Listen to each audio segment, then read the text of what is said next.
Ya, saya bersyukur pada malam hari ini saya ingat ketika ke Tanah Bumbu, saya mampir ke Pantai Pagatan pertama kali. Di situ saya merasakan pentol bakso ikan.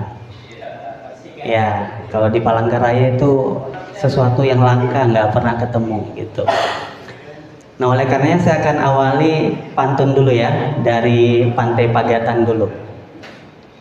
Mudahan saya nggak lupa, karena ini sifatnya dadakan pantunnya. Biasanya buat puisi, tapi saya pikir kayaknya keberatan nanti ya puisinya ya. Oke, berawal dari kalau Tanah Bumbu ini nggak lepas dari perahu ya. Bertolak perahu ke Pantai Pagatan, cakep, membawa sauh ke selat laut. Dari seminar ini kita satukan pikiran, pemuda Tanah Bumbu berani berpikir, berani berbuat, berani berpendapat. Saya izin berdiri. Saya bersyukur di malam hari ini digagas oleh Dr. Mahendra. Saya baru bertemu dengan beliau selaku anggota DPRD Provinsi Kalimantan Selatan dan banyak sahabat saya di sini yang sebelumnya juga menjadi narasumber Pak Dokter. Ada Bang Ilham di sini. Bang Ilham ini pengusaha muda juga dan sudah melalang buana juga. Kemudian ada Bang Zek, waktu itu kita juga di bulan lalu juga mengadakan diskusi juga, beliau sebagai narsum juga dari wartawan ya waktu itu ya. Pada Bung Jack ini saya perkenalkan dulu. Ya, terus yang paling bersemangat nih, Bang Eki ya. Bagi para sahabat yang ingin melatih ketegasan karateka, bisa menghubungi Bang Eki. Oke, untuk diskusi atau seminar kita di malam hari ini terkait internalisasi nilai-nilai luhur bangsa bagi generasi muda. Memang ini terkesan kalau judulnya sepertinya normatif ya. Tetapi kalau kita bisa mendalami lagi, ini bicara nilai-nilai ini sangat diperlukan bagi kita selaku manusia. Bisa kita bayangkan ketika kita hidup tanpa sebuah nilai, tanpa sebuah prinsip hidup, apa yang terjadi? Kita itu seperti perahu terombang-ambing, nggak punya jangkar, nggak punya kompas. Para sahabat pasti pernah naik perahu ya. Nah itu kan harus ada jelas tujuannya kemana. Nah kalau kita nggak ada kompas, ya maka kita nggak akan jelas destinasinya seperti apa. Kita nggak ngerti tujuan kita. Nah ketika kita hidup tanpa punya nilai-nilai atau prinsip hidup, ya bahasa kasarnya kita seperti zombie saja. Memang kita manusia tapi hanya seonggak daging saja. Nah oleh karenanya nilai-nilai nanti bukan hanya untuk diketahui, tapi harapannya bisa diinternalisasi bagi siapa? Ya bagi kita selaku generasi muda untuk menghadapi tantangan di masa depan, karena memang generasi muda ini kan harapan bangsa kita. Apalagi para sahabat ngerti tidak? Indonesia ini secara populasi itu negara nomor keberapa secara populasi? Terbesar di dunia. Berapa? Keempat ya? Nah, betul sekali. Nanti kasih door prize. Ya, yang pertama itu adalah India, sekitar 1,4 miliar. Kemudian yang kedua adalah Tiongkok. Yang ketiga Amerika, selisih sedikit dengan kita. Kemudian kita yang keempat. Ya sekarang penduduk Indonesia itu di kisaran 284 sampai 288 juta jiwa. Jadi nomor 4 terbesar di dunia. Kemudian kalau kita bicara negara yang paling banyak untuk yang memeluk agama Islam, nomor berapa? Nomor 1 ya.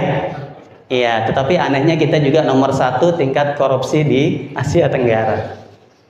Kita pernah bahas itu ya Bang Eki ya. Oke, kita next saja. Nah, saya pikir pada malam hari ini Mbak Elin pertama kali menjadi moderator. Saya senang, biasanya Bang Bramasta dia. Kayaknya mau cepat selesai gitu ya. Enggak ya. Kalau ada Mbak Elin ini kita bisa berlama-lama. Oke. Jadi gambarnya anak muda.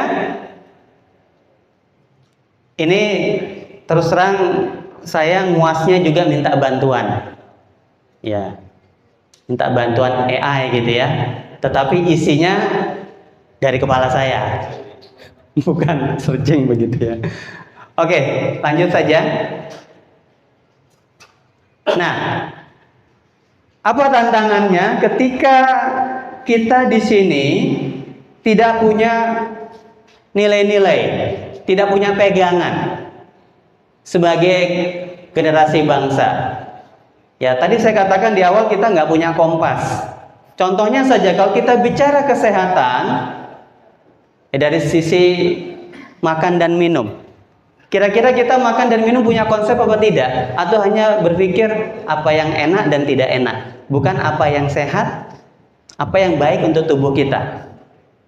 Coba kita cross check. Kalau kita misalkan ke warung, itu pasti 100% rata-rata pakai penyedap rasa. Ya kan? Tapi saking biasanya, yaitu menjadi hal yang biasa. Dan rata-rata juga makanan itu, kalau kita beli, misalkan kalengan itu ada zat pengawetnya, kemudian juga ada zat pewarnanya. Oleh karenanya tidak heran, usia harapan hidup manusia dari tahun ke tahun itu semakin berkurang, bukannya bertambah. Kalau dulu kakek nenek kita bisa 100 tahun, bisa 120 tahun, sekarang umur 60 sudah bagus. Bahkan ada anak-anak saja sudah ada beritanya ya, kena gagal ginjal, ya enggak, cuci darah. Ada yang terkena diabetes. Itu fakta di lapangan. Karena apa? Nggak punya prinsip atau nilai-nilai dalam hal makanan. Bahkan, ya mohon maaf, kalau kita bicara rokok itu, ya dulu kita bisa jumpai di laki-laki ya. Kalau sekarang perempuan, waduh, seperti sudah menjadi lifestyle ya. Dan itu hal yang lumrah saja. Padahal sudah ada tulisannya, merokok itu bisa menyebabkan kanker, impotensi, dan lain sebagainya. Nah, jadi dari kesehatan saja begitu, psikis juga iya, sehingga banyak yang overthinking, mudah stres, ya, trauma. Jadi di rumah itu tidak ada komunikasi yang empatik. Di sekolah begitu banyak tugas-tugas, akhirnya banyak siswa-siswa kita yang stres. Akhirnya pelariannya apa? Nah, pelariannya kalau yang pernah viral dia, jadi remaja perempuan menganiaya remaja perempuan yang lain, keroyokan. Ada yang pernah nonton beritanya? Nah, seperti itu yang terjadi. Kemudian kalau kita bicara tadi udah dibahas juga Bang Rizky terkait kecanduan game. Ini bukan hanya anak muda, bisa juga orang dewasa. Bahkan medsos itu sudah menjadi makanan harian. Gitu ya. Nah, kemudian kalau kita bicara ekonomi, ya lapangan pekerjaan yang semakin sulit gitu ya. Kita pernah lihat juga begitu viral ketika dibuka lowongan pekerjaan untuk pegawai di sebelah saja di Jawa Barat itu sampai antrian ratusan. Bayangkan itu. Kemudian juga lonjakan harga yang terus meningkat. Ya, kreativitas, life skill ini juga menjadi permasalahan. Kemudian kalau kita bicara karakter, nah pergaulan bebas, kriminalitas, pasif, inisiatif minim, gampang menyerah, nggak kritis ya, membebek saja. Dan ini juga akan berdampak kepada bicara politik kita ya. terkait kualitas pemimpin. Nah, kualitas pemimpin, saudara bisa nilai sendiri. Ya, seringkali ada jawaban-jawaban yang blunder. Contohnya misalkan ketika ada kenaikan harga pangan, apa jawaban pejabat? Ya maka solusinya rakyat itu harus mengurangi makan. Ya kan? Ada yang berkomentar seperti itu.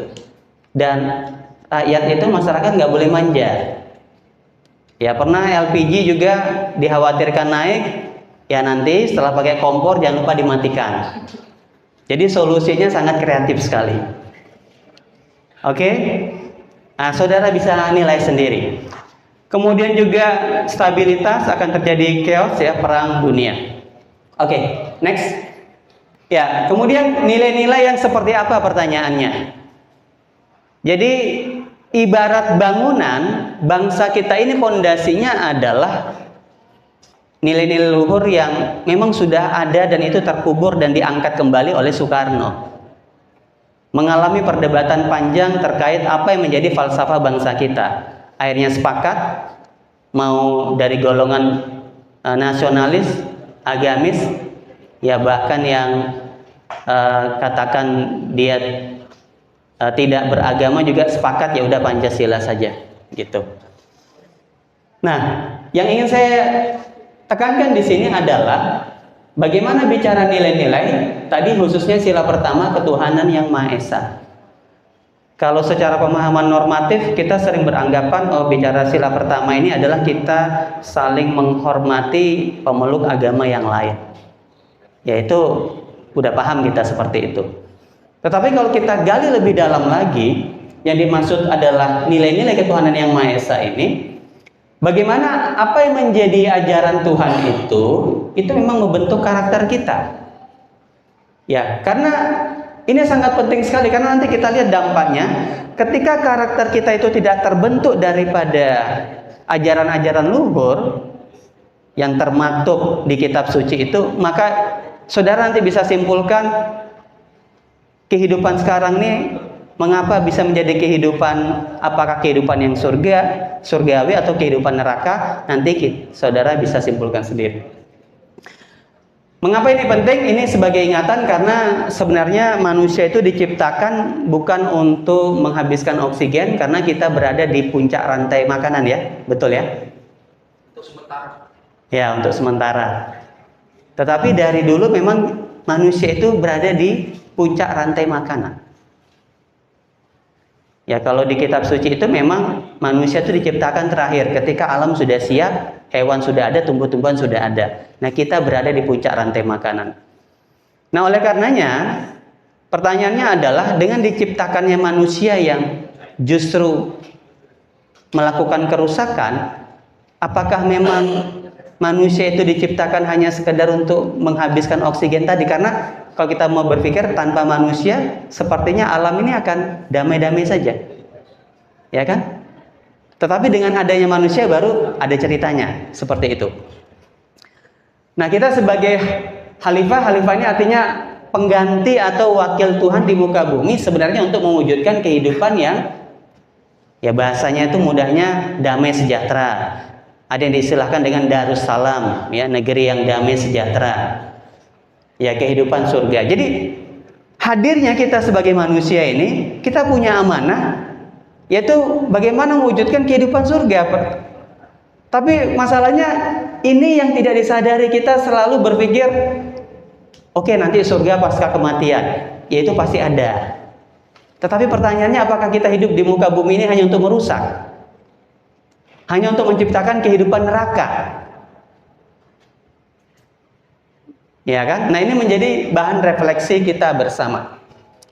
Nah, oleh karenanya kalau kita bicara di dalam istilah Jawa itu toto titi tentrem kertora harjo.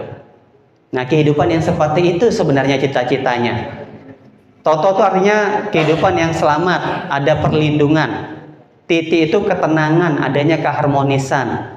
Tentrem, kedamaian, kesejahteraan. Kerto, bumi atau dunia. Raharjo, kebaikan atau kebahagiaan. Kira-kira ingin tidak kita di Indonesia yang tadi negara nomor satu pemeluk agama Islam di dunia bisa mewujudkan kehidupan yang surgawi ini, yang damai sejahtera? Harusnya bisa, dan itu bukan cita-cita tapi pernah terjadi. Ya, kalau kita kembali ke dalam sejarah Islam, di zaman Harun ar-Rasyid itu sudah pernah terwujud kehidupan damai sejahtera. Ya, karena memang Islam itu kan rahmatan lil alamin ya, begitu ya. Nah, kalau kita baca sejarahnya, jadi di zaman Harun ar-Rasyid itu yang pertama begitu concernnya terkait pendidikan. Bahkan kaum intelektualnya itu sangat dihargai. Mereka diberikan tugas untuk menerjemahkan ilmu-ilmu yang ada di Yunani, di Romawi pada waktu itu, apakah filsafat, kedokteran, sains dan lain sebagainya, diterjemahkan. Kemudian mereka diberikan kompensasi seberat buku yang mereka berhasil terjemahkan, itulah berat emas yang mereka peroleh. Saking di zaman itu memang memberikan penghargaan. Ya, tapi kalau sekarang kan sudah ada dia statement ya. Wah, diaspora Indonesia ogah balik ke Indonesia. Kenapa? Nanti bisa-bisa dituntut 18 tahun penjara. Padahal ingin mengabdi kepada negeri. Jadi takut orang-orang yang cerdas, anak-anak bangsa kita justru takut datang ke tanah air karena nanti bisa-bisa kena kasus korupsi. Begitu. Di zaman Harun ar-Rasyid juga disitulah momentum dibangunnya Bait al-Hikmah ya, House of Wisdom. Jadi disitulah buku-buku, segala macam buku itu ada di sana, sehingga peradaban yang ada di Baghdad waktu itu luar biasa tinggi. Jadi Barat waktu itu sabun mandi aja belum ada, mereka masih bicara klinik. Tapi di zaman keemasan pada waktu itu, ketika mereka menerapkan daripada ajaran Tuhan, mereka bisa seperti itu. Ya. Dan ketika terjadi peperangan, waktu itu kan, kalau sekarang kan Amerika dengan Tiongkok ya, kubu besarnya. Kalau dulu itu bicara peradaban Islam sama Romawi. Nah, untuk diplomasinya ini luar biasa Harun ar-Rasyid, sehingga tidak terjadi perang. Ya, sehingga untuk Raja Romawi pada waktu itu diberikan hadiah jam air. Itu untuk menunjukkan bahwa memang teknologi di peradaban Islam pada waktu itu luar biasa. Nah, sehingga itu tidak terjadi untuk peperangan. Nah, seperti itu. Jadi pertanyaannya, apakah kita ingin membiarkan kehidupan ini akan terjadi kerusakan? Ya, gampangannya kita ingin tidak kita menjadi negara maju, negara yang damai, negara yang sejahtera. Padahal Indonesia ini kurang apa? Secara sumber daya alam bagaimana di Indonesia? Wah, luar biasa. Tanah jarang saja ada di sini, rare earth itu ya, untuk bahan nuklir itu ada. Secara sumber daya alam luar biasa. Kemudian kalau kita bicara secara sumber daya manusia juga banyak yang pintar. Tetapi kenapa negara kita nggak maju-maju? Nah, itu pertanyaannya ya. Itu yang menjadi isu yang ingin saya bahas. Oke, next. Ya, jadi ini ada dua model kehidupan, kehidupan yang damai sejahtera, kehidupan surga, kehidupan yang diberkati, versus kehidupan yang destruktif, kehidupan neraka, atau dalam istilah Jawa tuh zaman kala bendu. Nah, kala ini artinya zaman, bendu ini artinya hukuman atau kutukan. Artinya zaman kala bendu adalah zaman kutukan. Kira-kira menurut para sahabat, rekan-rekan berani mikir, yang kita genapi hari ini di Indonesia, di negara kita yang tercinta ini, kita belum bicara negara yang lain, apakah kehidupan neraka atau kehidupan surga? Bagaimana? Siapa berani jawab? Gimana? Kehidupan kala bendu. Kehidupan kala bendu. Oke. Ada yang menentang atau ada yang sepakat? Sepakat ya? Gimana ini? Destruktif ya?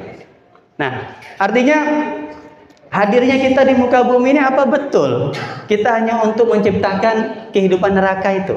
Karena kalau kita bicara surga neraka, kalau kita bicara di kehidupan ini kan sebenarnya adanya di pikiran dan adanya di kehidupan. Ya, nar itu sendiri kan artinya panas ya, kehidupan yang panas. Jadi ketika di rumah tangga kita tuh suka piring terbang ya, kata-kata kasar ya, sebenarnya rumah tangganya bukan bainati janati ya, bukan rumah tanggaku surgaku, tapi justru neraka. Nah, itulah gambaran besarnya kehidupan bangsa kita hari ini. Antara sang pemimpin, sang suami dengan sang rakyat, istri, anak-anak ini nggak akur. Ya kan? Karena tidak punya prinsip yang sama, pegangan yang sama. Nah, padahal ayatnya mengatakan jikalau sekiranya penduduk negeri itu beriman dan bertakwa, ini nggak pakai insya Allah, pasti akan dilimpahkan berkah dari langit dan bumi. Artinya menjadi bangsa yang diberkati, berkah. Tetapi mereka mendustakan ayat-ayat kami, maka kami siksa mereka disebabkan perbuatannya. Nah, ini isu utama sebenarnya yang ingin kami angkat di Berani Mikir. Karena ini begini, pendidikan kita juga ya kalau saya memandang salah arah juga ya. Karena pendidikan kita ini lebih banyak awal-awal itu sudah drill ya, bagaimana bisa baca tulis, berhitung. Nah, padahal fondasi manusia itu kan bukan bicara hal-hal yang seperti itu, tapi kalau karakternya belum terbentuk, ya sebenarnya di masyarakat itu kan nggak butuh orang yang pintar tapi merusak gitu. Tapi yang seperti apa? Nah, nanti. Oke, bisa di next. Ya. Pertanyaannya, apakah kita akan membiarkan kehidupan bangsa ini menuju kehancuran? Ya, karena Allah, Tuhan tidak akan mengubah keadaan suatu kaum sebelum kita mengubahnya. Nah, jadi pendidikan karakter itu penting. Nah, sebagai pondasi. Nah, karakter yang seperti apa? Karakter taat ya, habit of obedience istilahnya. Karena kalau kita perhatikan, orang-orang besar, katakan para nabi, para tokoh, itu rata-rata punya habit of obedience, artinya dia tunduk, patuh terhadap aturan. Nah, kenapa terjadi kerusakan sekarang? Karena banyak yang tidak tunduk patuh terhadap aturan gitu ya.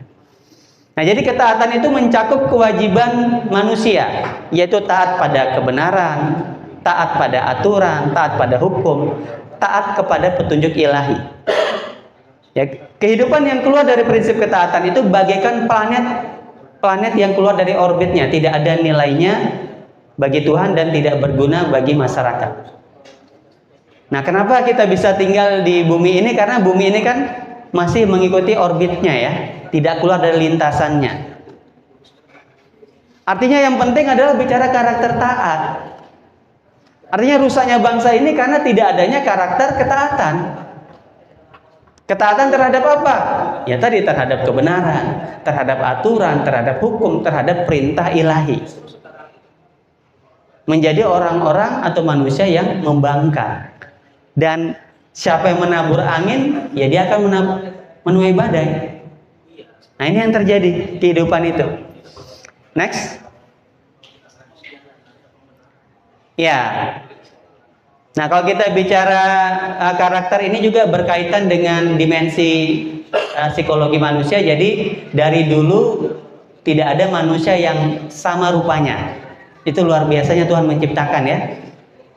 Ya, kita di sini wajahnya berbeda-beda. Walaupun kembar sekalipun ada perbedaan. Dan itu juga secara psikologi.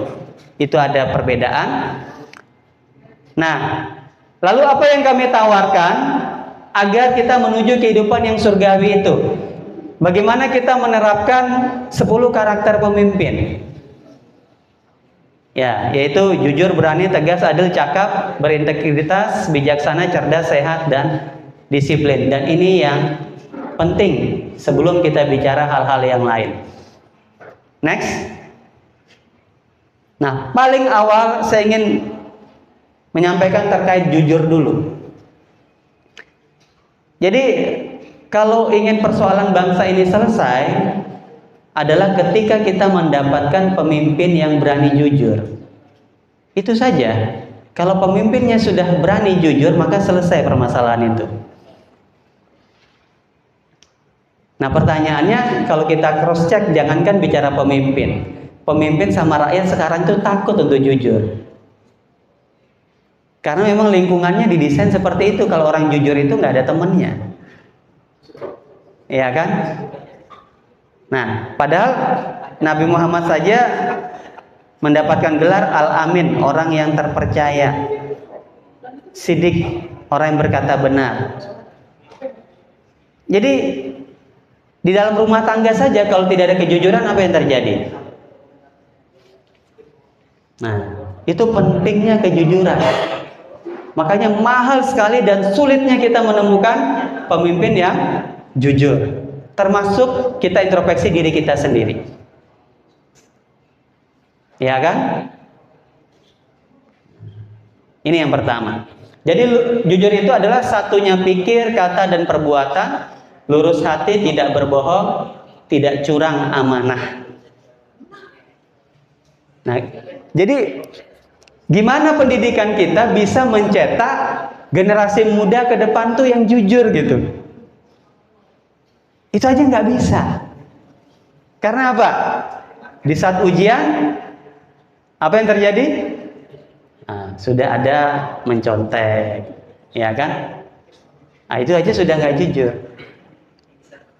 Itu di sekolah. Kalau di rumah lagi, kita pun sadar nggak?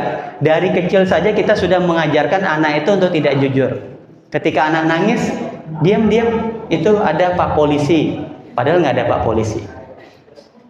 Atau yang dimarahin ini lantai ini yang nakal gitu ya. Jadi kita secara nggak sadar aja mengajarkan nggak jujur. Jadi orang tua saja nggak jujur dengan orang anaknya sendiri. Ya itu ya. Kemudian berani.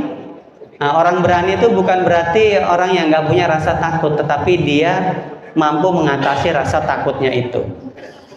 Ya, walaupun bahkan jika seorang sudah berjalan di atas jalan kebenaran, 1000 orang yang menentang pun dia tetap berjalan di atas kebenaran itu. Nah, itu masalahnya sekarang orang takut. Untuk menjadi orang benar itu takut. Selanjutnya tegas. Tegas adalah tidak pelin-pelan dalam mengambil keputusan secara pasti. Orang yang punya masalah ketegasan akan terus-menerus berusaha melakukan yang terbaik untuk menyenangkan orang lain. Sementara ia mengorbankan hak-haknya sendiri. Namun apa yang terjadi? Ya bukannya dapat respect ya, tapi ya dikerjain gitu. Nah, jadi penting kita juga di sini punya karakter tegas. Ya termasuk para pemimpin. Lanjut. Kemudian adil. Adil adalah menempatkan sesuatu pada tempatnya. Dalam mengambil keputusan dia berpegang kepada kebenaran dan proporsional sehingga tidak ada pihak yang merasa dirugikan. Bersikap adil kepada anak bukan berarti sama rata. Nah, contohnya seperti itu. Ya sekarang kan banyak kasus-kasus ya. Misalkan sengketa lahan gitu ya. Nah, bisa nggak pemerintah atau rakyat sendiri berlaku adil? Kemudian cakap.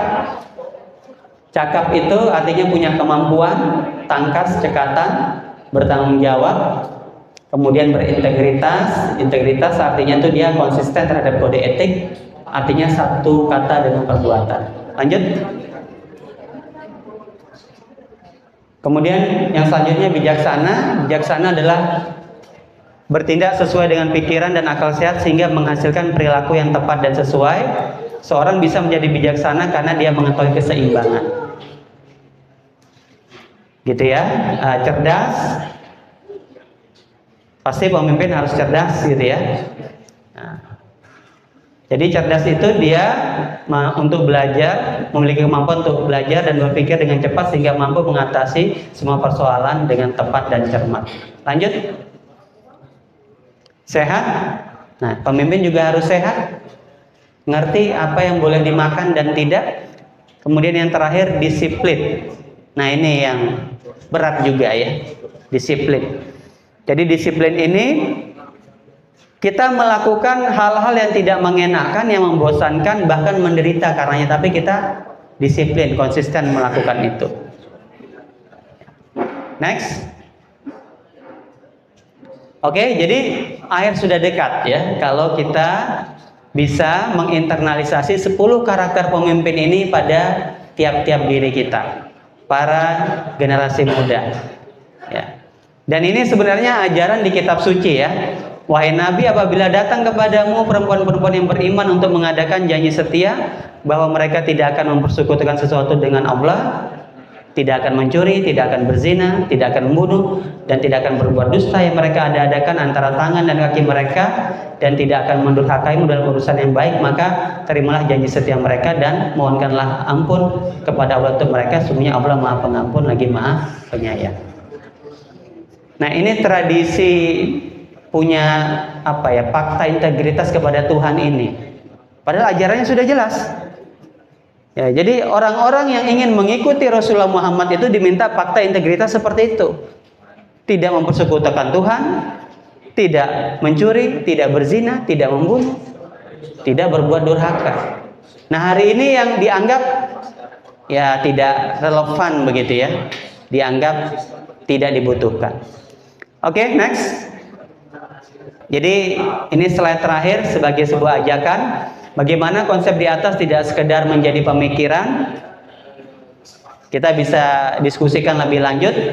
Ya, bisa bergabung di Berani Mikir, Berani Bicara, Berani Berbuat untuk kemajuan peradaban.